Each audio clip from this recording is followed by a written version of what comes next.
जय माता दी। आप सभी का स्वागत है मेरे हेमा के व्रत कथा उपाय चैनल में। आज की इस वीडियो में हम आपको दुर्गा सप्तमी का पहला अध्याय सुनाने वाले हैं। तो कथा कुछ इस प्रकार से है, आप ध्यानपूर्वक इसको सुने। महर्षि मार्कंडे बोले, सूर्य के पुत्र सावड़ी की उत्पत्ति की कथा विस्तार पूर्वक कहता हूँ, सुनो। सावड़ी महामाया की कृपा से जिस प्रकार मनवंतर के स्वामी हुए उसका भी हाल सुनो। पहले स्वारोचिस नामक राजा था। वह प्रजा को अपने पुत्र के समान मानते थे।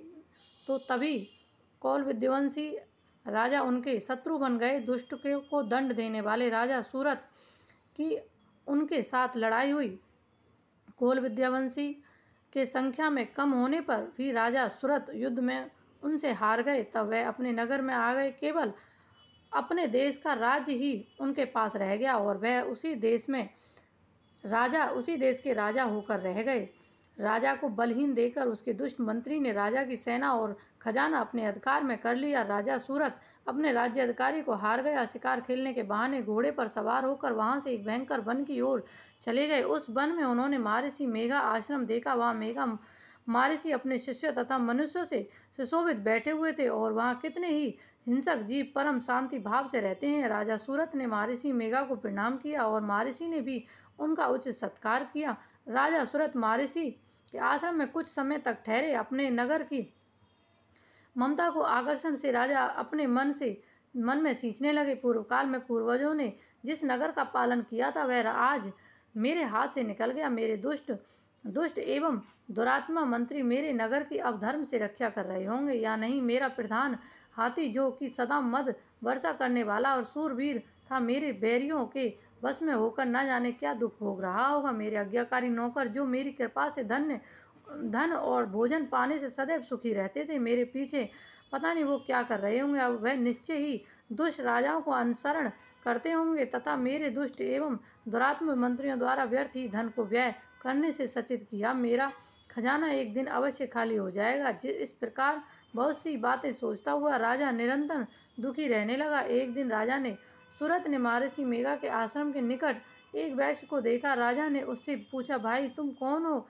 यहाँ तुम्हारे आने का क्या कारण है और तुम मुझ पर शोकग्रस्त अनगन से दिखाई देते हो, इसका क्या कारण है? राजा के यह नम्र वचन सुन वैश्य ने महाराज सूरत को प्रणाम करके कहा। वैश्य बोला, राजन मेरा नाम समाधि है। मैं धनियों के कुल में उत्पन्न एक वैश्य हूँ। मेरे दुष्ट पुत्र दिकों ने लोभ से मेरा सब धन राज्य छीन लिया है, मुझे घर से निकाल दिया है। मैं इस तरह से दुखी होकर इस वन में चला आया और यहाँ रहता हूँ। इस बात को कभी नहीं जानता कि अब घर में इस समय सब कुशल हैं या नहीं। यहाँ मैं अपने परिवार का आचरण संबंधी कोई समाचार भी नहीं पा सकता कि वह घर में इस समय कुशल पूर्वक या नहीं। अपने पुत्रों संबंधों में यह भी नहीं जानता कि वह सदाचारी या दुराचारी में फंसे हैं। राजा बोले, जिस धन के लोभ स्त्री पुत्रों ने तुम्हें घर से निकाल दिया, फिर भी तुम्हारा चित्त उनसे क्यों प्रेम करता है? वैश्य ने कहा, मेरे विषय में आपका ऐसा कहना ठीक है, पर किंतु मेरा मन इतना कठोर नहीं है। यद्यपि उन्होंने धन के लोभ में पड़कर प्रत स्नेह को त्याग कर मुझे घर से निकाल दिया, तो मेरे मन में उनके लिए कठोरता नहीं है। हे महामंत्रे, मेरा मन फिर भी उनसे फंस रहा है। इस बात को जानता हुआ भी मैं नहीं जान रहा हूँ मेरा चित्त उनके लिए क्यों दुखी है। उनके लिए लंबी सांसें ले रहा हूँ, उन लोगों को प्रेम नाम को नहीं, फिर भी ऐसे स्नेह के लिए मेरा हृदय कठोर नहीं हो सकता। महर्षि मार्कंडे जी ने कहा, हे ब्रह्मांड। इसके पश्चात महाराज सूरत और वह वैश्य दोनों महर्षि मेघा के समीप गए और उनके साथ यथा योग्य न्याय सम्मान भाषण करके दोनों ने वार्ता आरंभ की। राजा बोले, हे भगवान, मैं आपसे एक प्रश्न पूछना चाहता हूँ, सो आप कृपा करके मुझे बताइए। मेरा मन अधीन नहीं है, इससे मैं बहुत दुखी हूँ। धन दिक की चिंता अभी तक मुझे बनी हुई है और मेरी यह ममता अज्ञानियों की तरह बढ़ती जा रही है। और यह समिद नामक वैश्य भी अपने घर से अपमानित होकर आया है। इससे स्वजनों ने भी इसे त्याग दिया है। स्वजनों से त्यागा हुआ भी उनसे हार्दिक प्रेम रखता है। हे भगवान, उन लोगों के अवगुण को देखकर भी हम दोनों के मन में उनके लिए ममता जानिक आकर्षित उत्पन्न हो रहा है। हमारे ज्ञान रहते हुए ऐसा क्यों है? अज्ञानी मनुष्यों की तरह हम दोनों में यह मूर्खता क्यों है? महर्षि मेघा ने कहा, मार्ग का ज्ञान सब जंतुओं को सर्वों के लिए विषय पृथक पृथक होते हैं।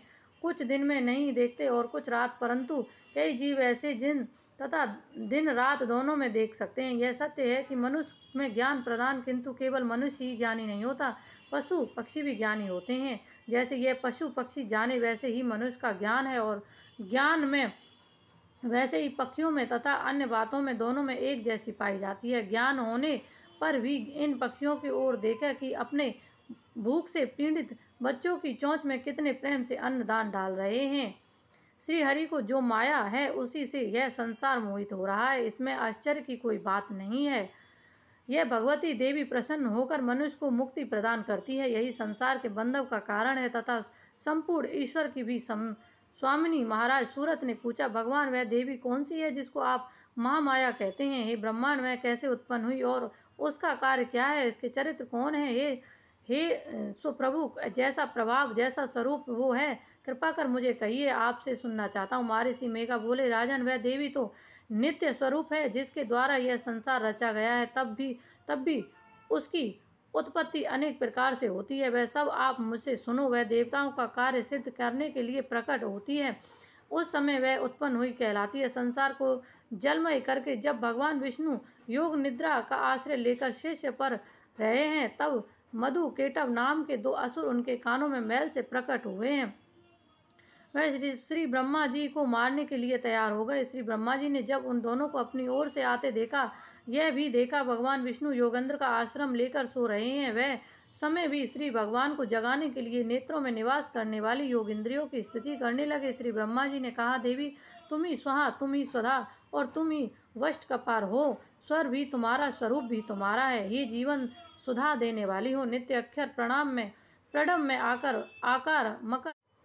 आकर मकार, इन तीनों में माताओं के रूप में तुम ही स्थित हो। उनके अतिरिक्त विंद पर्त अर्ध मात्रा जिसके विशेष रूप से उच्चारण किया जाता है, देवी वह भी तुम ही हो। देवी संध्या, सावित्री तथा परम जननी तुम ही हो। तुम इस विश्व को धारण करने वाली हो। तुमने ही इस जगत की रचना की है और तुम ही इस जगत का पालन करने वाली हो। तुम ही कल्प के अंत में सबको भक्षण करने वाली हो। देवी जगत की उत्पत्ति के समय तुम सृष्टि उमा हो जाती हो, पालन काल में स्थिति हो जाती हो, कल्प के अंत में सहारूप धारण कर लेती हो। तुम ही महाविद्या, महामाया, महामेघ, महारात्रि और मोहरात्रि हो। श्री ईश्वरी और भोग स्वरूप बुद्धि भी तुम ही हो। लज्जा, पुष्टि, तुष्टि, शांति, क्षमा सब तुम ही हो। तो ये कथा थी। हे देवी, तुम तो अपने इन उदार प्रभावों के कारण ही प्रशंसनीय माधु और केटव जो भयंकर असुर हैं, इन्हें मोह में डाल दो और श्रीहरि भगवान विष्णु को जल्द ही जगा दो और इनमें उनको मार डालने की बुद्धि भी उत्पन्न करती हो। महर्षि मेघा बोले, हे राजन, जब श्री ब्रह्मा जी ने देवी से इस प्रकार स्तुति करके भगवान को जगाने तथा मधु और केटव को मारने के लिए कहा, तो भगवान श्री विष्णु नेत्र, मुख, नासिक, बहु हृदय और भक्त स्थल से निकल ब्रह्मा जी के सामने खड़ी हो गई। इनका ऐसा करना था कि भगवान श्री हरि तुरंत जाग उठे और दोनों असुरों को देखा तो अत्यंत बलवान तथा पराक्रमी थे। तो ये छोटी सी कथा थी जो हमने आपको सुनाई। अगले दूसरा अध्याय आपको अगली वीडियो में मिलेगा। तो कमेंट बॉक्स में जय माता दी अवश्य ही लिखें। आप सभी को राधे राधे।